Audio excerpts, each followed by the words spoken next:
नमस्कार दोस्तों। भारत की बढ़ती आबादी बहुत ही चिंता के विषय है। 73 साल बाद चीन पूरी दुनिया में आबादी के आंकड़ों में भारत से पिछड़ गया है। संयुक्त राष्ट्र जनसंख्या कोष के रिपोर्ट के मुताबिक भारत की आबादी वर्तमान में 142 करोड़ 86 लाख है। वहीं चीन की आबादी 142 करोड़ 57 लाख है।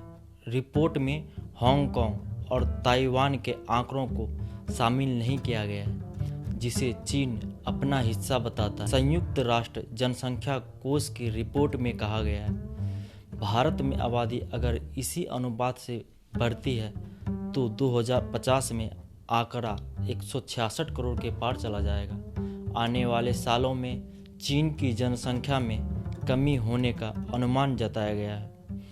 भारत में करीब 80% आबादी 50 साल से कम उम्र की है। भारत और चीन के बाद अमेरिका का तीसरा नंबर है। अमेरिका की आबादी करीब 34 करोड़ है। इसके बाद इंडोनेशिया, पाकिस्तान और ब्राज़ील का स्थान है। आबादी के मामले में भारत के शीर्ष पर पहुंचने की रिपोर्ट पर नेताओं ने कोई टिप्पणी नहीं की है। अगर यूपी अलग देश होता तो वे दुनिया का छठा सबसे बड़ा देश होता। बात आबादी की हो रही है तो उत्तर प्रदेश की गिनती जनसंख्या के हिसाब से दुनिया के छठे बड़े देश में हो सकती है। वर्ल्डोमीटर के मुताबिक उत्तर प्रदेश की आबादी 23.5 करोड़ है, जो ब्राज़ील से अधिक है। जनसंख्या के हिसाब से ब्राज़ील दुनिया का छठा सबसे बड़ा देश है। यहाँ की आबादी करीब 21 करोड़ है। भारत के 10 बड़े राज्यों की आबादी 5 करोड़ से अधिक है। इनमें उत्तर प्रदेश, बिहार, महाराष्ट्र, गुजरात, पश्चिम बंगाल, तमिलनाडु, मध्य प्रदेश, राजस्थान, कर्नाटक और आंध्र प्रदेश प्रमुख है। इन सभी राज्यों की आबादी करीब 90 करोड़ है। दुनिया के 29 देश की आबादी ही 5 करोड़ से अधिक है। यानी भारत के ये 10 बड़े राज्य जनसंख्या के हिसाब से 263 देश से आगे है। आयरलैंड, कुवैत, मंगोलिया और यूक्रेन जैसे देशों की आबादी 5 करोड़ से भी कम है। आबादी के अनुसार दुनिया के 10 बड़े देशों में जनसंख्या घनत्व के मामले में बांग्लादेश का स्थान सबसे पहला है। बांग्लादेश में प्रति किलोमीटर 1265 लोग रहते हैं, जबकि भारत में 464 लोग। भारत में राज्य के हिसाब से जनसंख्या घनत्व का आंकड़ा देखा जाए तो पश्चिम बंगाल शीर्ष पर है। बंगाल में प्रति किलोमीटर 1026 लोग रहते हैं। इसके बाद बिहार का स्थान आता है। यहाँ पर प्रति किलोमीटर लगभग 1024 लोग रहते हैं। राष्ट्र राजधानी दिल्ली में प्रति किलोमीटर करीब 11 से 30 लोग रहते हैं। यूनिसेफ के मुताबिक भारत में प्रजनन दर में कमी के बावजूद प्रतिदिन 68,500 बच्चों का जन्म होता है। यह दुनिया में जन्म लेने वाले बच्चों का 5वां हिस्सा है। यूनिसेफ ने बताया कि प्रत्येक मिनट इनमें से एक नवजात शिशु की मौत भी हो जाती है। भारत में एक दिन में जितने बच्चों का जन्म होता है उतनी आबादी दुनिया के 30 देशों की नहीं है। बरमूडा, ग्रीनलैंड और मोनाको जैसे देश इस लिस्ट में शामिल हैं। भारत चीन से आबादी घनत्व में 3 गुना ज़्यादा है, जबकि रूस से 50 गुना अधिक। इसका मुख्य वजह क्षेत्रफल है। चीन में प्रति किलोमीटर 153 लोग रहते हैं और रूस में प्रति किलोमीटर सिर्फ 9 लोग। भारत में आज़ादी के वक्त 1 लाख में 20,000 बच्चे पैदा होने के कुछ दिन बाद ही मर जाते थे। इस संख्या में काफ़ी कमी आई है। भारत में अब 1 लाख में सिर्फ 7,000 बच्चे पैदा होने के बाद मरते हैं। भारत में आज़ादी के वक्त मातृ मृत्यु दर भी काफ़ी अधिक था। उस वक्त 1 लाख बच्चे के जन्म होने के दौरान करीब 1,000 माताओं की मृत्यु हो जाती, जो अब घटकर 97 यानी 97 पर पहुंच गई है। हैजा, टीबी जैसे बीमारियां भी मौत के बहुत कारण थे।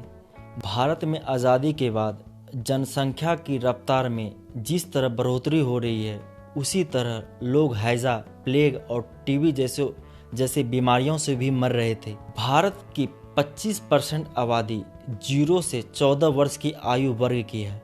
18% जनसंख्या 10 से 19 वर्ष की, 26% जनसंख्या 10 से 24 वर्ष आयु वर्ग की है, 68% जनसंख्या 15 से 64 वर्ग के आयु वर्ग में और 7% आबादी 64 वर्ष से ऊपर उम्र की है। भारत में जीने की औसत आयु भी चीन के मुकाबले कम है। यहाँ एक पुरुष औसतन 71 वर्ष जीते हैं, जबकि एक महिला 74 साल।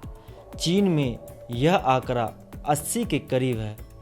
चीन में करीब 90 करोड़ लोग कामकाजी हैं। चीन में बुजुर्गों की संख्या में काफ़ी बढ़ोतरी हुई है। इसी कारण चीन ने 2016 में 2 चाइल्ड पॉलिसी को ख़त्म कर दिया था। जनसंख्या लाभांश संख्या पर नहीं, गुणवत्ता पे भी निर्भर करता है। अमेरिका के बाद दुनिया की दूसरी सबसे बड़ी अर्थव्यवस्था चीन के लिए जनसंख्या महत्वपूर्ण है और प्रतिभा भी महत्वपूर्ण है। भारत में ऐसे युवाओं की बड़ी संख्या है जो नई पीढ़ी को जन्म देने के आयु वर्ग में प्रवेश कर रहे हैं, यानी आने वाले कई सालों तक भारत में युवाओं की आबादी रहने वाली है। सरकार पर निर्भर करता है कि इसका उपयोग कैसे वे करते हैं। हमारी 62% से अधिक जनसंख्या 15 से 59 वर्ग के आयु में है, यानी कामकाजी आयु वर्ग में। भारत में अकुशल लोगों की आबादी बहुत बड़ी है। यहाँ शिक्षा और डिग्रियाँ लेने का मकसद केवल नौकरियाँ प्राप्त करना ही है और यहाँ का शिक्षा स्तर बहुत ही निम्न। भारत में श्रम शक्ति का लगभग 5% ही किसी औपचारिक कौशल प्रशिक्षण से गुजरता है। इसकी तुलना यूके में 68%, जर्मनी में 75%, अमेरिका में 52%, जापान में 80% और दक्षिण कोरिया में 96% है। यदि हमारी कुशलता आज की तरह अत्यंत निम्न स्तर पर बनी रहती है तो हमारे कार्यबल में 32% की हुई वृद्धि से हमें कोई लाभ नहीं होगा। हमारी युवा आबादी को कुशल बनाने के ईमानदार प्रयास के बिना make in India, stand up India, startup India, digital India जैसे नारे हास्यास्पद लगते हैं। लोग उपलब्ध तो होंगे लेकिन वे कुशल और अनुपयुक्त होंगे और इसलिए बेरोजगार होंगे। यदि नियोजित किया जाता है तो वे कम उत्पादक होंगे और उन क्षेत्रों में हमारी वैश्विक प्रतिस्पर्धा को कम कर देंगे। भारत के आज़ादी के बाद पहली बार 1951 में जनगणना की गई। उस वक्त देश की कुल आबादी महज 36 करोड़ थी। इसके बाद जनसंख्या तेज़ी से बढ़ने लगी और आज 2024 में भारत की आबादी लगभग 142 करोड़ से भी ज़्यादा हो गई है।